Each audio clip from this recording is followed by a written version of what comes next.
बिस्मिल्लाहिर्रहमानिर्रहीम। अस्सलाम वालेकुम डियर स्टूडेंट्स, मैं आपका लेक्चरर आतिफ नसीम आपको लेक्चर नंबर 20 में वेलकम करता हूं। स्टूडेंट्स, चैप्टर हमारा सेकेंड ईयर कोर्स का चैप्टर नंबर 1 है इलेक्ट्रोस्टैटिक्स, और उसमें आज हमारा लेक्चर नंबर 20 है। और आज हम अपने लेक्चर में डिस्कस करेंगे एप्लीकेशंस ऑफ गॉसेस लॉ। ठीक है, तो applications of Gauss's law discuss करते हैं। और कल के लेक्चर को अगर हम थोड़ा सा रिवाइज कर लें तो स्टूडेंट्स, कल के लेक्चर में हमने जो बातें की थी वो रिजल्ट्स ऑफ गॉस लॉ की बात की थी, जिसमें हमने पहली बात ये की थी कि Gauss law can only be applied on a closed surface. ठीक है, सिर्फ क्लोज सरफेस पे ये अप्लाई हो सकता है।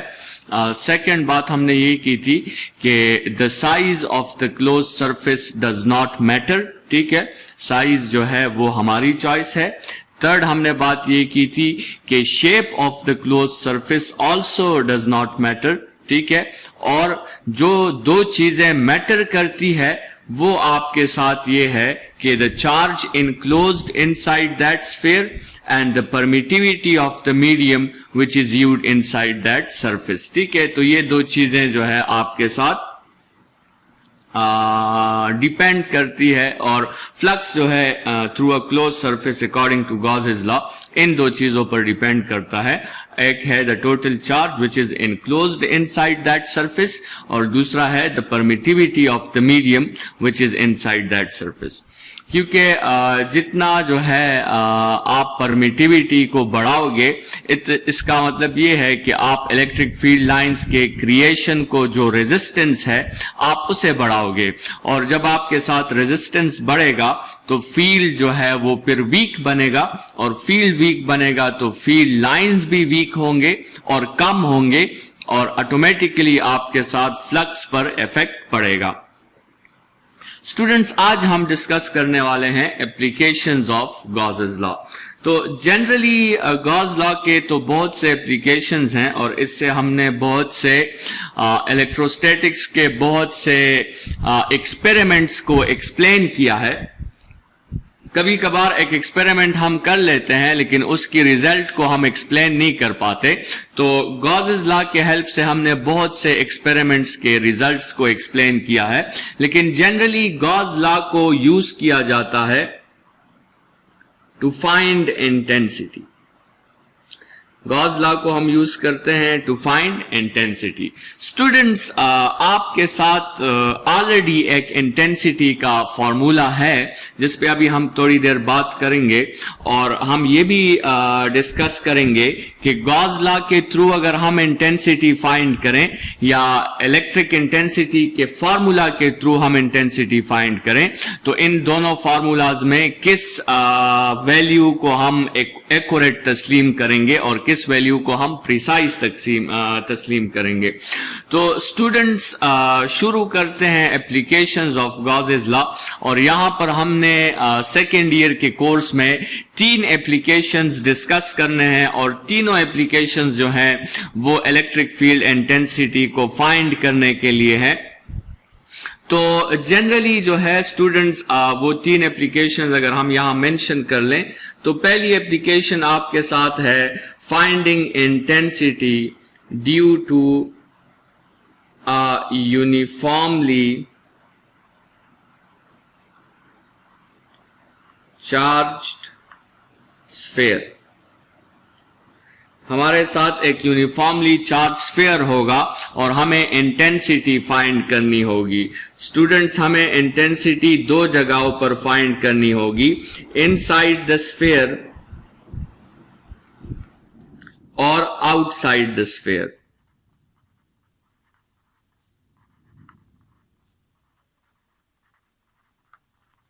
इनसाइड द स्फीयर और आउटसाइड द स्फीयर, तो इन 2 पोजीशंस पे हमें जो है इंटेंसिटी फाइंड करनी होगी।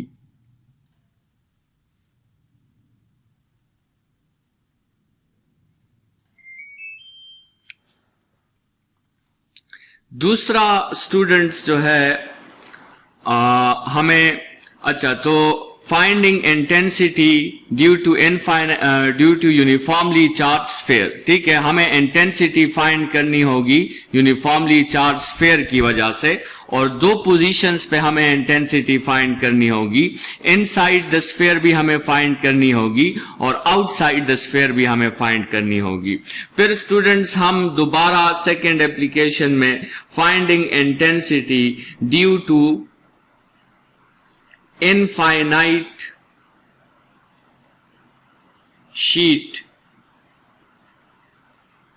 of positive charge, हम एक यूनिफॉर्म डिस्ट्रीब्यूशन का पॉजिटिव चार्ज शीट लेंगे और उसके लिए हमें इंटेंसिटी जो है फाइंड करनी होगी। और स्टूडेंट्स फिर आपका थर्ड और लास्ट जो है एप्लीकेशन है finding intensity due to oppositely charged parallel plates, जिसको हम आगे कैपेसिटर कहेंगे। तो कैपेसिटर के दरमियान में या अपोजिटली चार्ज पैरेलल प्लेट्स के दरमियान में हमें इंटेंसिटी जो है वो फाइंड करनी होगी। स्टूडेंट्स जनरली जब भी आप गॉस लॉ के थ्रू इलेक्ट्रिक फील्ड इंटेंसिटी को फाइंड करना चाहते हैं तो आपको कुछ जनरल स्टेप्स जो है वो फॉलो करने होंगे। ठीक है, और ये जनरल स्टेप्स अगर आपको समझ आ जाए तो आप किसी भी गॉस लॉ के एप्लीकेशंस को इजीली डिराइव कर सकते हैं। तो स्टूडेंट्स उनमें से सबसे पहला स्टेप ये है कि आपने अपने लिए एक गॉसियन सरफेस कंसिडर करना है। Consider a closed surface. अगर ऑलरेडी सरफेस मौजूद है और आप उसे यूज करना चाहते हैं फिर भी ठीक है। अगर आप एक क्लोज सरफेस अपनी मर्जी का कंसिडर करना चाहते हैं फिर भी ठीक है, क्योंकि आपका क्लोज सरफेस कंसिडर करना आपकी चॉइस है। शेप डिपेंड नहीं करता, साइज डिपेंड नहीं करता, आप अपनी मर्जी का जो शेप आपको कैलकुलेशन के लिए इजी लगता है आप उसी शेप को कंसिडर कर सकते हैं। स्टूडेंट्स इस शेप को हम नाम देंगे गॉसियन सरफेस। जो शेप हम कंसिडर करेंगे उसे हम नाम देंगे Gaussian surface. Students shape consider करना तो हमारी चॉइस है, लेकिन हम ये शेप अक्लमंदी से कंसिडर करेंगे, हम ये शेप वाइसली कंसिडर करेंगे। और हम इस शेप की कंसिडरेशन में स्टूडेंट्स दो बातों का ख्याल रखेंगे। पहली बात क्या है कि that point on which we are interested to find intensity must be on that surface। जिस पॉइंट पे आप इंटेंसिटी फाइंड करना चाहते हैं अकॉर्डिंग टू गॉस लॉ और with the help of Gauss law, वो पॉइंट स्टूडेंट्स इस सरफेस पे होना चाहिए जो आप कंसिडर कर रहे हैं। पहली जरूरी बात। और दूसरी जरूरी बात स्टूडेंट्स ये है कि आपने ऐसा शेप कंसिडर करना है, कंसिडर सच अ शेप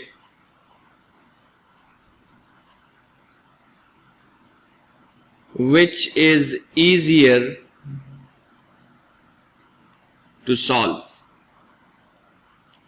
ऐसा शेप आपने कंसिडर करना है जो आपके सॉल्यूशन को इजी कर सके, जो आपके सॉल्यूशन को मुश्किल करे। ऐसा शेप कंसिडर करना हमारे लिए ब्लंडर होगा। तो हमें ऐसा शेप कंसिडर करना होगा जो सॉल्यूशन को इजी कर सके।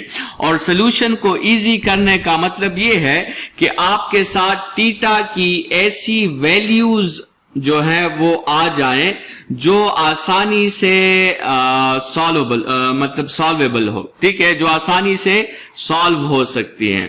ठीक है, और वो वैल्यू स्टूडेंट्स क्या है? वो 0 है, 90 है, 180 है, 270 है और 360 है। ठीक है, मतलब ये वैल्यूज जो है आप इजीली सॉल्व कर सकते हैं। आपके लिए अगर ये वैल्यूज हैं तो आपके लिए cos ऑफ थीटा जो है वो कोई इशू नहीं बनाएगा। आप इजीली इसका आंसर जो है वो फाइंड कर सकते हैं। ठीक है, तो स्टूडेंट शेप की कंसिडरेशन में इन दो बातों का आपने ख्याल रखना है। फिर स्टूडेंट्स दूसरा स्टेप आपका क्या होगा? जब आप अपने लिए शेप कंसिडर कर लेंगे तो दूसरा स्टेप आपने का क्या होगा? आपने गॉस लॉ को अप्लाई करना है। ठीक है, गॉस लॉ को आपने अप्लाई करना है, मतलब आपने उस क्लोज सरफेस पे जो आपने कंसिडर किया हुआ है उस क्लोज सरफेस पे आपने जो है उसका फ्लक्स फाइंड करना है, जिसका फॉर्मूला है 1 divided by epsilon not the charge which is enclosed. ठीक है, और आपने सिर्फ इसमें वही चार्ज कंसिडर करना है जो इस सरफेस में इनक्लोज्ड है, जो इस सरफेस में अंदर पड़ा हुआ है। ठीक है, तो ये आपका सेकेंड स्टेप हो जाएगा, आपने गॉस लॉ को अप्लाई करना है। स्टूडेंट्स, फिर थर्ड स्टेप आपका क्या होगा? थर्ड स्टेप आपका ये होगा कि आपको एक तो गॉस लॉ के थ्रू आपने फ्लक्स फाइंड कर दिया, आपको दोबारा फ्लक्स फाइंड करना होगा। फाइंड द फ्लक्स अगेन, लेकिन वो किस फॉर्मूला से आपको फ्लक्स फाइंड करना होगा?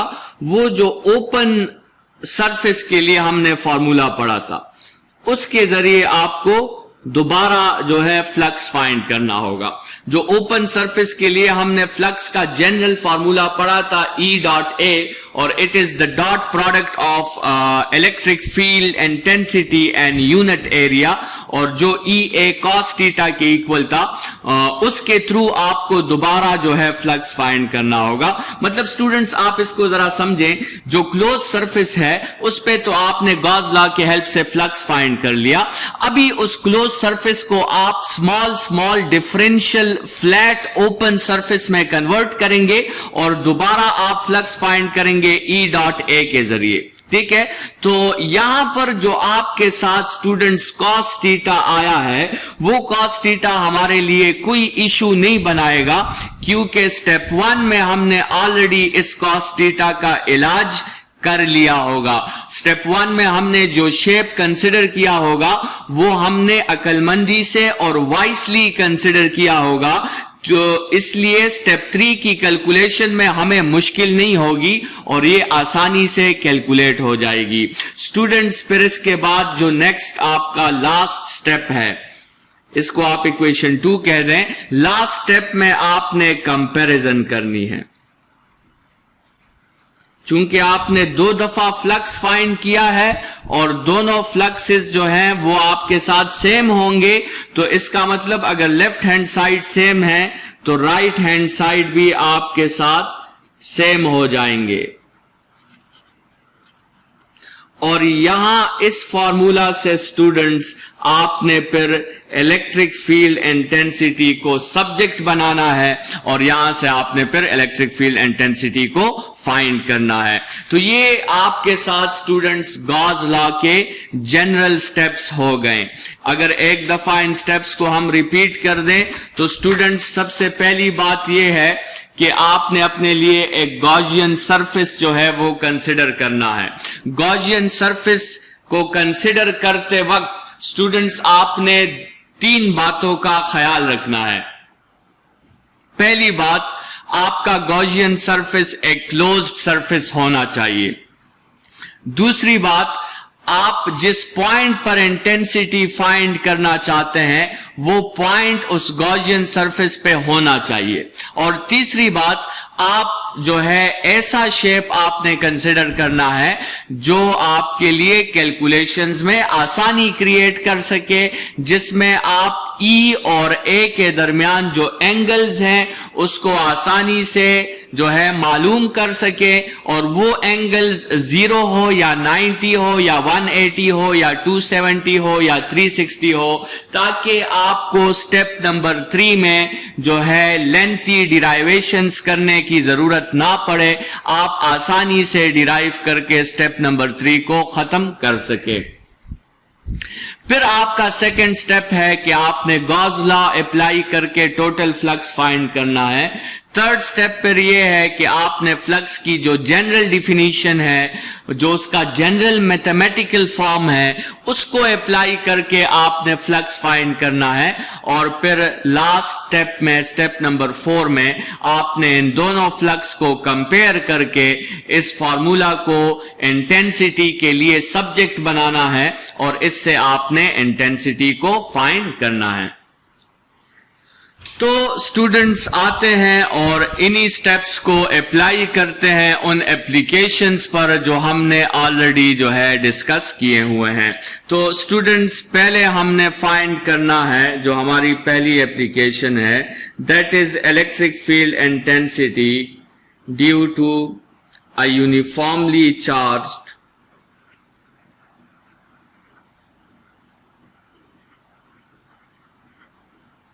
स्फीयर। कंसिडर करें कि आपके साथ जो है एक यूनिफॉर्मली चार्ज्ड स्फीयर है। कंसिडर करें कि ये पॉजिटिवली चार्ज्ड है, ठीक है, और वो चार्ज जो है वो इसके सरफेस पे यूनिफॉर्मली डिस्ट्रीब्यूट हो गया है। और कंसिडर करें कि ये एक हॉलो स्फीयर है, ठीक है, आपके साथ ये एक हॉलो स्फीयर है। हमने क्या करना है, हमने जो है आपके साथ इस स्फीयर के अंदर इंटेंसिटी फाइंड करनी है और इस स्फीयर से बाहर हमने इंटेंसिटी फाइंड करनी है।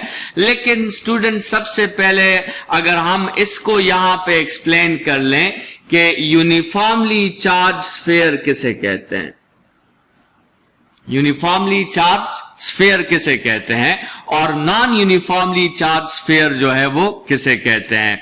स्टूडेंट्स, अगर आपके साथ एक सरफेस पर चार्ज डिस्ट्रीब्यूशन ऐसी हो कि आपके साथ जो है चार्ज की डेंसिटी हर जगह पर कांस्टेंट हो, तो ऐसी डिस्ट्रीब्यूशन ऑफ चार्ज को हम यूनिफॉर्मली चार्ज डिस्ट्रीब्यूशन कहते हैं। इसके लिए स्टूडेंट्स हम एक क्वांटिटी डिफाइन करते हैं, that is called surface charge density. Surface charge density. जिस तरह मास की डेंसिटी होती है उसी तरह हम चार्ज की भी डेंसिटी मालूम कर सकते हैं। और सरफेस चार्ज डेंसिटी को हम किस तरह डिफाइन करते हैं? सरफेस चार्ज डेंसिटी को हम डिफाइन करते हैं the amount of charges, the amount of charges per unit area, per unit area. चूंकि ये सरफेस चार्ज डेंसिटी है तो हमने इसको वॉल्यूम पर डिवाइड नहीं करना, हमने इसको एरिया पर डिवाइड करना है। चूंकि चार्ज जो है वो वॉल्यूम में डिस्ट्रीब्यूट नहीं होता, वो सिर्फ सरफेस पर या एरिया पर डिस्ट्रीब्यूट होता है, तो इसलिए इसकी डेंसिटी निकालने के लिए हम इसको वॉल्यूम पर डिवाइड नहीं करते, हम इसको एरिया पर डिवाइड करेंगे। ऑन द अदर हैंड, जो मास की डेंसिटी है, मास की डिस्ट्रीब्यूशन सरफेस पे नहीं होती, मास की डिस्ट्रीब्यूशन वॉल्यूम में होती है, एक पूरे स्पेस में होती है। तो इसलिए मास की डिस्ट्रीब्यूशन फाइंड करने के लिए हम मास को वॉल्यूम पर डिवाइड करते हैं, लेकिन यहां पर सरफेस चार्ज डेंसिटी को फाइंड करने के लिए हम चार्ज को वॉल्यूम पर डिवाइड नहीं करेंगे, चार्ज को हम एरिया पर डिवाइड करेंगे। स्टूडेंट्स, सरफेस चार्ज डेंसिटी का सिंबल जो है वो ये सिग्मा है और सिग्मा की डिफिनीशन हो गई चार्ज पर यूनिट एरिया। तो अभी हम यूनिफॉर्मली चार्ज डिस्ट्रीब्यूशन और नॉन यूनिफॉर्मली चार्ज डिस्ट्रीब्यूशन को इस तरह एक्सप्लेन कर सकते हैं कि अगर एक ऐसा चार्ज डिस्ट्रीब्यूशन है जिसका सिग्मा आपके साथ थ्रू आउट क्या है, कांस्टेंट है, तो इसका मतलब यह हुआ कि वो क्या है, वो आपके साथ यूनिफॉर्मली चार्ज्ड है। और अगर एक ऐसी डिस्ट्रीब्यूशन है जिसका सिग्मा आपके साथ वेरिएबल है, तो फिर स्टूडेंट्स वो कौन सी डिस्ट्रीब्यूशन है? वो नॉन यूनिफॉर्म डिस्ट्रीब्यूशन है। इसको एक्सप्लेन करने के लिए अगर हम एक एग्जांपल ले लें, लेट्स सपोज आपके साथ एक पॉजिटिव शीट है, ठीक है, और लेट्स सपोज ये कंसिडर करें कि ये कंडक्टर है। कंडक्टर की ये प्रॉपर्टी होती है कि जब भी हम कंडक्टर को चार्ज कर लेते हैं, वो चार्ज पूरे कंडक्टर के सरफेस पर इक्वली डिस्ट्रीब्यूट हो जाता है। और ऑन द अदर हैंड अगर हम इसी तरह का एक रॉड कंसिडर करें और वो रॉड हम इंसुलेटर कंसिडर करें, तो ये लेट सपोज आपके साथ दो चार्ज डिस्ट्रीब्यूशंस हैं। अभी इसमें अगर लेट सपोज इस एरिया को हम एक यूनिट एरिया कह दें, इस एरिया को, तो आप देख ले यहां पर भी दो चार्जेस हैं, उसी दूसरे यूनिट एरिया में भी दो चार्जेस हैं, और उसी तीसरे यूनिट एरिया में भी दो चार्जेस हैं। तो इसका जो सिग्मा है, इसकी जो सरफेस चार्ज डेंसिटी है, वो कांस्टेंट है। और इसका मतलब ये है कि ये केस आपके साथ यूनिफॉर्म डिस्ट्रीब्यूशन है। लेकिन यहां पर यूनिट एरिया में आप देखें चार चार्जेस हैं, यहां पे यूनिट एरिया में आप देखें वन चार्ज है, यहां पे यूनिट एरिया में आप देखें टू चार्जेस हैं, फिर दोबारा वन चार्ज है। तो इसका मतलब इसकी सिग्मा जो है वो वेरिएबल है। यहां पर सरफेस चार्ज डेंसिटी की वैल्यू सबसे ज्यादा है और यहां पर सरफेस चार्ज डेंसिटी की वैल्यू सबसे कम है। तो इसकी जो सरफेस चार्ज डेंसिटी है वो वेरिएबल है। तो हमने जो बात की है कि आपके साथ ये स्फीयर, ये हॉलो कंडक्टिंग स्फीयर जो है, ये कंडक्टर स्फीयर है, क्योंकि इसमें क्या हुआ है, इसमें यूनिफॉर्म डिस्ट्रीब्यूशन हुई है चार्ज की, और वो सिर्फ कंडक्टर में ही पॉसिबल हो सकती है। इंसुलेटर को जब आप एक जगह पे चार्ज कर देते हो तो वो चार्ज उसी जगह पे रहता है, वो मूव नहीं कर सकता। और लेकिन जब कंडक्टर को आप चार्ज करते हो तो वो चार्ज कंप्लीटली डिस्ट्रीब्यूट हो जाता है और यूनिफॉर्मली डिस्ट्रीब्यूट हो जाता है पूरे एंटायर सरफेस पे। तो स्टूडेंट्स अभी हम अपने टॉपिक की तरफ आते हैं और हम क्या करते हैं कि हम अपने इस फील्ड जो है इस स्फीयर के अंदर एक पॉइंट कंसिडर कर लेते हैं, जिस पॉइंट पे हमने क्या फाइंड करना है, इलेक्ट्रिक फील्ड इंटेंसिटी हमने फाइंड करनी है। तो स्टूडेंट्स जो है हम अपने स्टेप्स का आगाज कर लेते हैं जो हमने अभी डिस्कस किए। पॉइंट हमने कंसिडर कर लिया है और इस पॉइंट पे हम इलेक्ट्रिक फील्ड इंटेंसिटी फाइंड करना चाहते हैं। तो स्टूडेंट सबसे पहला स्टेप जो हमने बात की थी, हमने कंसिडर करना है अ गॉसियन सरफेस।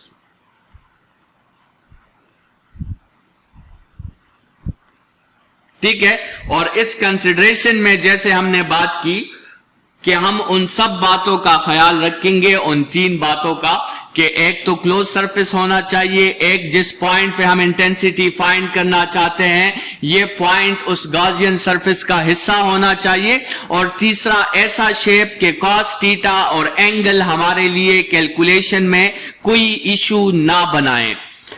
तो स्टूडेंट्स ऐसा शेप हमने क्या कंसिडर किया, हमने वो शेप कंसिडर किया स्फेरिकल। ठीक है, ये यहां पर हमने एक स्फेरिकल शेप ले लिया, और जो स्फेरिकल शेप हमने लिया है उसका रेडियस है r। So we consider a sphere of radius r, और इस बड़े स्फीयर का जो हमने चार्ज किया हुआ है उसका रेडियस है capital R। So we consider a sphere of radius r such that small r is less than capital R। मतलब हमने जो स्फीयर कंसिडर किया है वो इस दूसरे स्फीयर के अंदर है, जिस तरह आप मैथमेटिक्स में कंसेंट्रिक सर्कल्स डिस्कस करते हैं, तो ये दो असल में कंसेंट्रिक सर्कल्स हैं। एक जो गॉसियन सरफेस का स्फीयर है उसका रेडियस छोटा है, और जो एक्चुअल स्फीयर है उसका रेडियस बड़ा है। अच्छा स्टूडेंट्स, ये हमने जो है स्फीयर क्यों कंसिडर किया? ठीक है, स्फीयर हमने इसलिए कंसिडर किया कि ये जो चार्ज है, ये जो फील्ड लाइंस बनाएंगे तो वो आपके साथ जो है बिल्कुल रेडियली इनवर्ड आएंगे, और अगर रेडियली इनवर्ड आएंगे तो इसका मतलब ये होगा कि वो एरिया वेक्टर के साथ एंगल हमेशा 0 का बनाएंगे।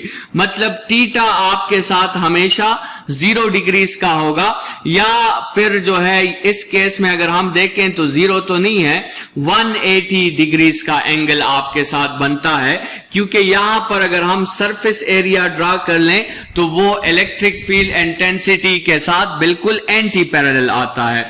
ठीक है, 180 का एंगल भी आपके साथ आ गया, तो इसका मतलब आपके साथ ये है कि cos ऑफ 180 जो है वो आपके साथ cos ऑफ 180 जो है वो आपके साथ रिजल्ट देगा -1 का। तो cos ऑफ थीटा आपके लिए कोई इश्यूज नहीं बनाएगा, आप बड़ी आसानी से थर्ड स्टेप को सिंप्लीफाई कर लेंगे, कोई आपके लिए इशू नहीं बनेगा। ठीक है स्टूडेंट्स, ये आपका पहला स्टेप था। सेकंड स्टेप आपका ये है कि आपने अभी अप्लाई करना है किसको? गॉस लॉ को। गॉस लॉ को कहता है कि the total flux is 1/ε0 times the charge which is enclosed. Students, अभी आप देखें कि आपने जो स्फीयर कंसिडर किया है, ये वाला स्फीयर जो आपने कंसिडर किया है, क्या इसके अंदर कोई चार्ज है? इसके अंदर तो हमने कहा था कि ये हॉलो स्फीयर है, चार्ज तो इसके सरफेस पर डिस्ट्रीब्यूट हुआ है, तो इसका मतलब आपके साथ चार्ज इनक्लोज्ड यहां पर 0 है। तो अगर चार्ज इनक्लोज्ड यहां पर 0 है तो फिर इसका मतलब यह होगा कि गॉस लॉ के थ्रू आपको फ्लक्स की वैल्यू क्या मिली? गॉस लॉ के थ्रू आपको फ्लक्स की वैल्यू मिली 0, क्योंकि ये वैल्यू 0 हो गई तो पूरे जो है रिजल्ट को इसने अपने साथ 0 कर दिया है। अच्छा, अभी स्टूडेंट्स आते हैं स्टेप नंबर 3 की तरफ, और दोबारा फ्लक्स फाइंड करते हैं बाय किस फार्मूला से? E डॉट ए के फार्मूला से। तो स्टूडेंट्स, E डॉट ए किसकी इक्वल है? EA cos थीटा के, और EA cos थीटा जो है, cos थीटा आपके साथ -1 की इक्वल है, तो आपके साथ -EA आ जाएगा। ये आपके साथ स्टेप नंबर 1 हुआ, ये आपके साथ स्टेप नंबर 2 हुआ। स्टूडेंट्स, अभी आप कंपैरिजन करें तो कंपैरिजन से आपको पता लगेगा कि EA is equal to 0, -EA is equal to 0। दोनों साइड्स को माइनस से मल्टीप्लाई करें तो आपके साथ आ जाएगा EA is equal to 0। Students, अभी अगर हम अप्लाई करें 0 फैक्टर मल्टीप्लीकेशन प्रॉपर्टी को, तो ये जो दो नंबर्स का प्रोडक्ट 0 होता है, तो इससे हमें दो पॉसिबिलिटीज का पता चल सकता है कि या तो E की वैल्यू 0 है और या फिर A की वैल्यू 0 है। स्टूडेंट्स, A की वैल्यू 0 नहीं हो सकती, it is against our practical construction. हमने जो कंस्ट्रक्शन की है, हमने जो सरफेस कंसिडर किया है जो है, उसका एरिया 0 नहीं हो सकता, उसका एक नॉन जीरो रेडियस है और उसका एक नॉन जीरो एरिया भी होगा, तो एरिया 0 नहीं हो सकता। So we are left with only one possibility, that electric field intensity inside this uniformly charged sphere is 0। ये गॉसेस लॉ का एक बहुत जो है इंपॉर्टेंट एप्लीकेशन है कि आपके साथ electric field intensity inside a uniformly charge sphere जो है वो आपके साथ 0 होती है। और स्टूडेंट्स, अगर आपके साथ इलेक्ट्रिक फील्ड इंटेंसिटी 0 हो गई तो आपके साथ जो कूलम फोर्स है वो आपके साथ इक्वल होता है QE के। तो अगर आपके साथ इलेक्ट्रिक फील्ड इंटेंसिटी 0 हो गई तो आपके साथ उस कूलम फोर्स की वैल्यू भी 0 हो जाएगी। मतलब आप जो है अगर उस स्फीयर के अंदर है तो आप पर कूलम फोर्स जो है वो अप्लाई नहीं होगा, ठीक है। तो ये जो है आपके साथ एक बहुत आउटस्टैंडिंग एप्लीकेशन आई है और इस एप्लीकेशन पे हम फिर नेक्स्ट लेक्चर में जो है थोड़ी सी और बातें भी करेंगे, लेकिन फिलहाल हम इस एप्लीकेशन को थोड़ा सा विजुअलाइज करते हैं कि किस तरह आपके साथ उस स्फीयर के अंदर इलेक्ट्रिक फील्ड इंटेंसिटी का इफेक्ट 0 होता है। स्टूडेंट्स, अगर आप एक यूनिफॉर्मली चार्ज स्फीयर जो है वो कंसिडर कर लेते हैं, यूनिफॉर्मली चार्ज स्फीयर आपने कंसिडर कर लिया, पॉजिटिव चार्ज, ये एक ऐसी चार्ज डिस्ट्रीब्यूशन है जिसकी सरफेस चार्ज डेंसिटी आपके साथ कांस्टेंट है। तो स्टूडेंट्स, ये चार्ज अपना फील्ड बनाएगा, ये चार्ज अपना, सारे चार्जेस अपने फील्ड बनाएंगे। अभी लेट्स सपोज इस चार्ज की एक लाइन जो है वो इस तरह आएगी, तो उसी वक्त इस दूसरे चार्ज की एक लाइन जो है वो इस तरह भी आएगी। स्टूडेंट्स, अगर इस चार्ज की एक लाइन इस तरफ आएगी तो उसी वक्त एक दूसरे चार्ज की एक लाइन उस तरफ जाएगी। अच्छा, अगर इस चार्ज की एक लाइन इस तरफ आएगी तो उसी वक्त एक दूसरे चार्ज की एक लाइन इस तरफ आएगी। मतलब ये हुआ कि आपके साथ फील्ड के अंदर हर पॉइंट जो है वो नल पॉइंट बन जाएगा। बल्कि यहां पर तो नल पॉइंट की बात अगर हम ना करें, अगर हम बात करें नल स्पेस की, तो वो बहुत बेहतर होगा।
क्योंकि इस स्फीयर के अंदर, इस पूरे वॉल्यूम के अंदर हर पॉइंट पर इलेक्ट्रिक फील्ड इंटेंसिटी का जो कंबाइंड इफेक्ट है वो कैंसल आउट हो जाता है एक दूसरे का।